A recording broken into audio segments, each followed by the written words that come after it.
thank you for chatting with us today to talk about how small businesses can do business like the People's Shark. What can small businesses do to attract bigger deals? I think a lot of small businesses have these aspirations. Every large company starts out as a small business. So what would you say is a big next step or a big way you can start attracting those larger customers and larger opportunities? So the biggest misconception is that you have to go big or go home. And that is incorrect.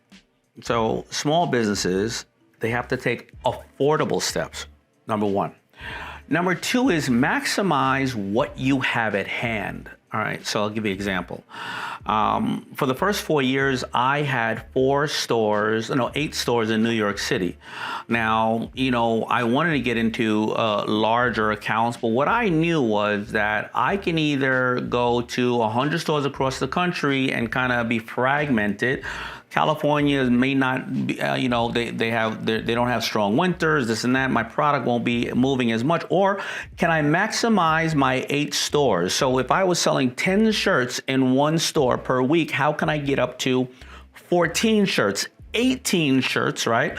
Then how can I add hats and jeans or whatever and get to there? Because what I could prove after that is I can replicate that model around the country once I maximize it. But a lot of times people say, I want to go on Walmart. Well, why? Maximize your business first. It's called, as we say, proof of concept.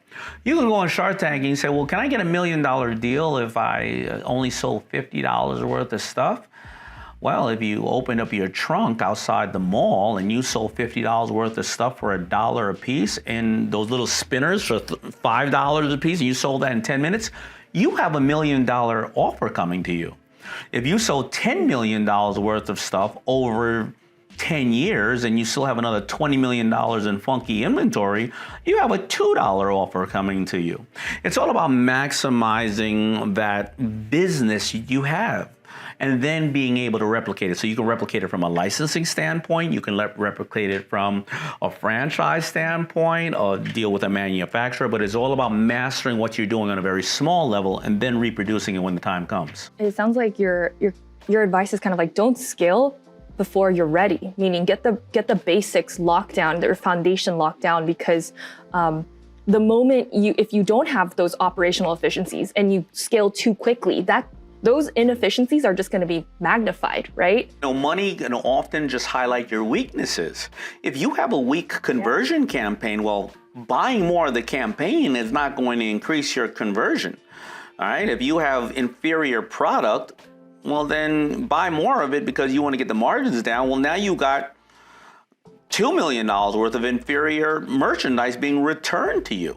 This is a crazy time in the world. Lots of things happening, lots of economic conditions impacting and honestly creating a lot of angst in small businesses. Do you have any predictions for how you think small businesses can win?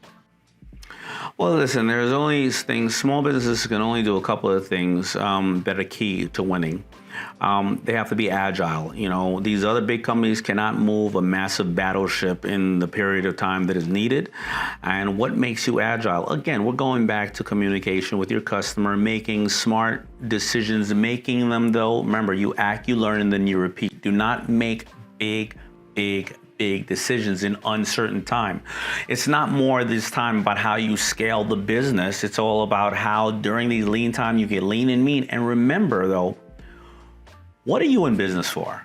What did you promise your customer, right?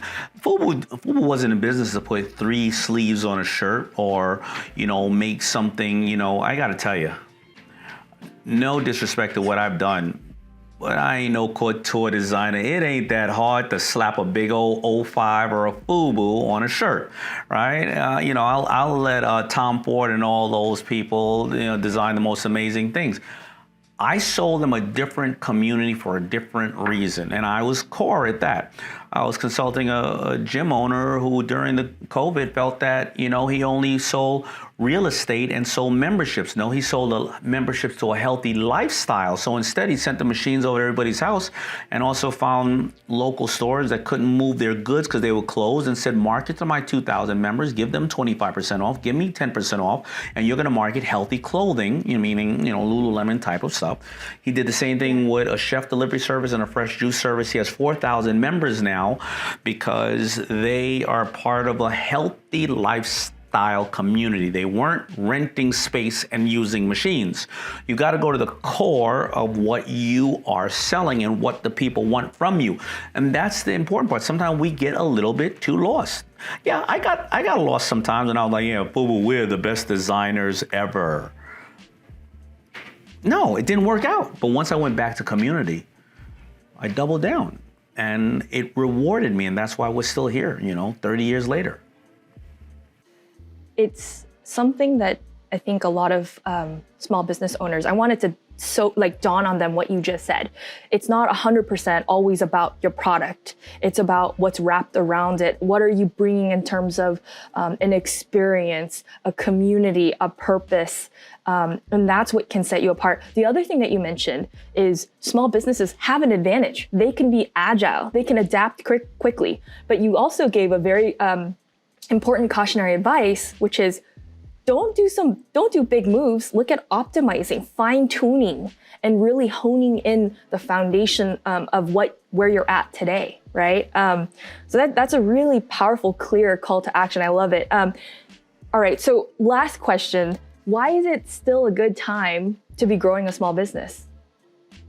Why is it a good time? Well, because right now, listen, a lot of the people are that, are overextended. They didn't want to grow, with their businesses. They're going to fall by the wayside, right? But it's the ones who are growing a business because they're passionate. They're solving a problem. They are communicating. They're communicating about their hopes, their dreams, their love, their aspirations.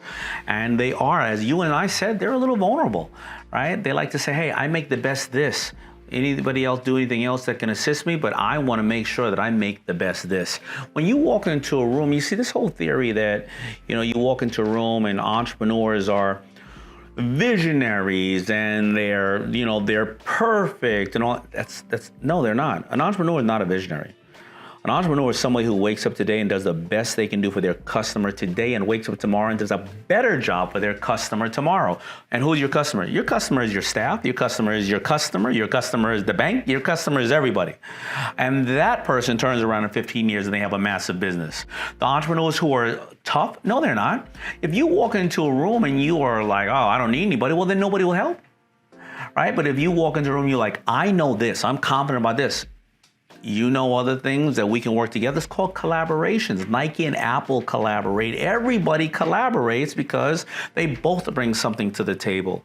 And that you're doing with your customer too. How can we serve you better? Right? So it's all about that communication. I mean, you just said something that kind of blew my mind because I've never heard it before. You took the definition of customer and applied it to literally everybody that helps your business grow. Your employees, how are you serving your customers? Meaning your employees as well. I mean, that's a really powerful statement because sometimes I think we forget business owners have a duty to all their partners, all their employees and their customers. And that in turn is like this rising tide effect where your business will thrive from serving all your customers, not just the people that buy your product.